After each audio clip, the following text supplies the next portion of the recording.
This question here is asking my mom or my dad what it was like to be raised by someone who survived the Holocaust. And this is actually a misconception because not all Jewish people were either in the Holocaust or were raised by survivors. Like for you, Dad, for instance, and Mom, your parents and your grandparents. Well, my parents were born in America, and Shelley's parents were born in America, and my grandparents did come from Europe and lost a lot of family, but that's a separate issue. Right. Your grandfather was, how did he get to Seattle? He came in 1906 from a small town in Belarus by ship. Right. Went to Germany or Poland and took a ship from there. But I had a number of people in my synagogue that I was very friendly with who had kids in my classes, and the parents were Holocaust survivors. And the amazing thing is, across the board, they did not talk to their kids about the Holocaust. And I think it was because they wanted to spare them the pain, and they couldn't open up.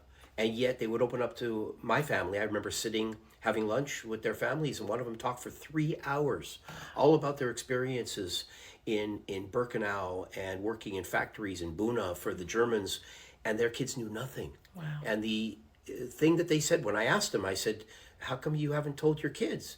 And they said, I don't want them to suffer.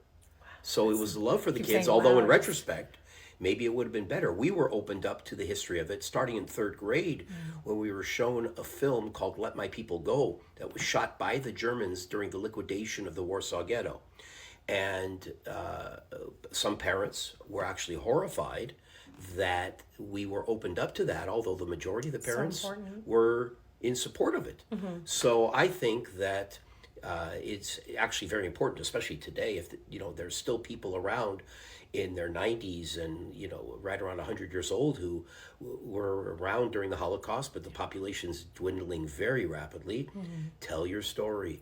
Yeah. Open up. There's a program that my kids have both been a part of called Names Not Numbers, and they interview Holocaust survivors. And not just that, Nora interviewed someone who was a soldier. So it's not just everyone who was in the camps, but people who were around during World War II and their experiences, and that's really important. Well, one of my grandfather's brothers left Belarus to come to America to make money and then bring his family over.